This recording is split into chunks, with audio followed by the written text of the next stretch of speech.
ಈ ವಾಸ್ತು tips follow ಮಾಡಿ. ಆರೋಗ್ಯ ಸಮಸ್ಯೆ ನಿಮ್ಮ ಹತ್ತಿರಕ್ಕೂ ಸುಳಿಯುವುದಿಲ್ಲ. ಹಿಂದೂ ಧರ್ಮದಲ್ಲಿ ವಾಸ್ತುಶಾಸ್ತ್ರವನ್ನು ಬಹಳ ಮುಖ್ಯವೆಂದು ಪರಿಗಣಿಸಲಾಗಿದೆ.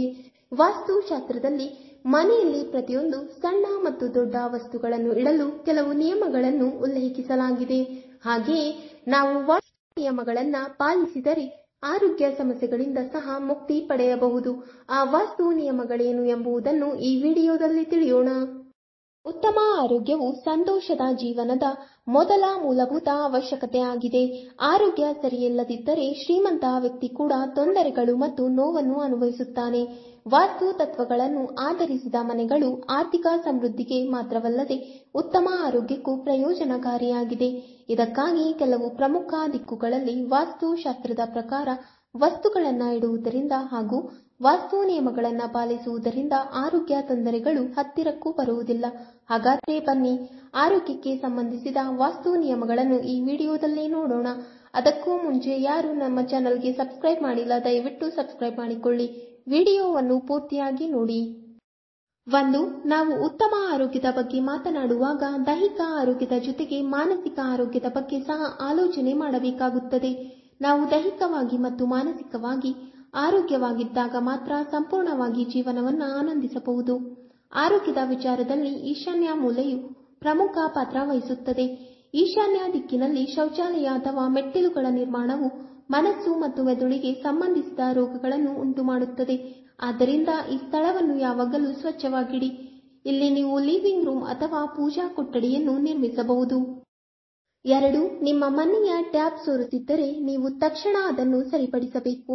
ಇದು ಉತ್ತಮ ಆರೋಗ್ಯಕ್ಕೆ ಅಗತ್ಯವೆಂದು ಹೇಳಲಾಗುತ್ತದೆ.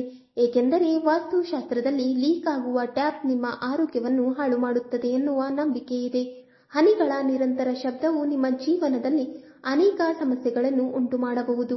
ಇದು ಆರೋಗ್ಯದ ಜೊತೆಗೆ ನಿಮ್ಮ ಆರ್ಥಿಕ ಸಮಸ್ಯೆಗಳನ್ನು ಸಹ ಹೆಚ್ಚು ಮಾಡುವ ಸಾಧ್ಯತೆ ಇರುತ್ತದೆ. ಇದರಿಂದ ಸಾಲಾಗಿ ಕಷ್ಟಗಳನ್ನು ಅನುಭವಿಸಬೇಕಾಗುತ್ತದೆ. 3. ಬ್ರಹ್ಮಸ್ಥಳವನ್ನ ಸಾಮಾನ್ಯವಾಗಿ ಮನೆಯ ಕೇಂದ್ರವಾಗಿದೆ ಮತ್ತು ವಾಸ್ತುವಿನ ಅತ್ಯಂತ ಸೂಕ್ಷ್ಮ ಸ್ಥಳವೆಂದು ಪರಿಗಣಿಸಲಾಗಿದೆ. ವಾಸ್ತು ಪ್ರಕಾರ ಇಲ್ಲಿ ಯಾವುದೇ ರೀತಿಯ ವಸ್ತುಗಳನ್ನು ಇಡುವುದು ಹಾಗೂ ಕೊಠಡಿಗಳನ್ನು ನಿರ್ಮಾಣ ಮಾಡುವುದನ್ನು ಕಟ್ಟುನಿಟ್ಟಾಗಿ ನಿಷೇಧಿಸಲಾಗಿದೆ. ಈ ಜಾಗವನ್ನು ಯಾವಾಗಲೂ ಖಾಲಿ ಮತ್ತು ಸ್ವಚ್ಛವಾಗಿಡಿ. ಇಲ್ಲದಿದ್ದರೆ ಈ ಸ್ಥಳದಲ್ಲಿ ಇರುವ ವಾಸ್ತು ದೋಷಗಳು ಹೊಟ್ಟೆ ಮತ್ತು ಬೆನ್ನು ಮೂಳೆಯ ಸಮಸ್ಯೆಗಳನ್ನು ಉಂಟು ಮಾಡಬಹುದು. 4. ವಾಸ್ತು ಪ್ರಕಾರ ಯಾವಾಗಲೂ ದಕ್ಷಿಣ ಅಥವಾ ಪೂರ್ವಕ್ಕೆ ತಲೆ ಇಟ್ಟು ಮಲಗಬೇಕು. ಅಪ್ಪಿತಪ್ಪಿಯೂ ದಕ್ಷಿಣ ದಿಕ್ಕಿಗೆ ಕಾಲು ಇಟ್ಟು ಮಲಗಬೇಡಿ.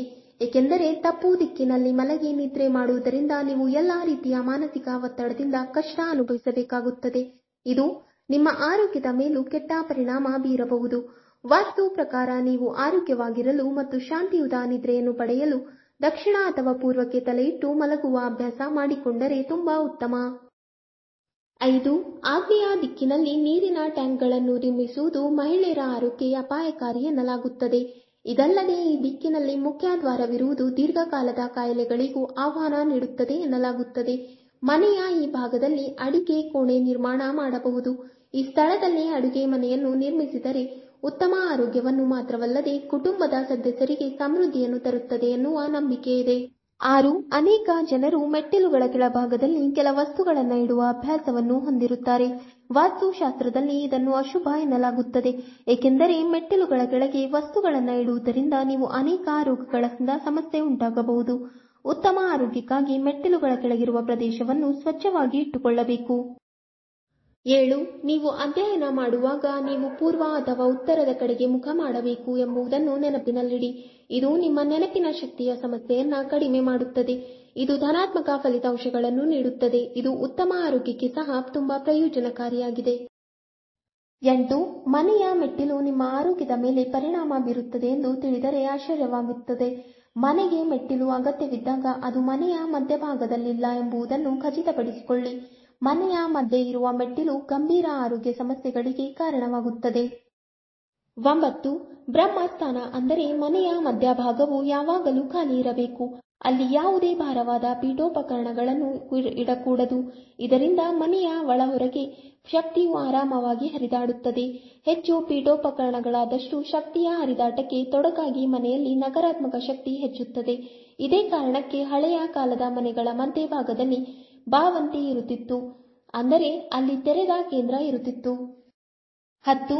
ಅಡಿಗೆ ನಿಮ್ಮ ಮನೆಯ ಹೃದಯವಾಗಿದೆ ಮತ್ತು ಅದರ ನಿಯೋಜನೆಯು ನಿರ್ಣಾಯಕವಾಗಿದೆ. ವಾಸ್ತು ಪ್ರಕಾರ ಇದು ನಿಮ್ಮ ಮನೆಯ ಆಗ್ನೇಯ ಮೂಲೆಯಲ್ಲಿರಬೇಕು.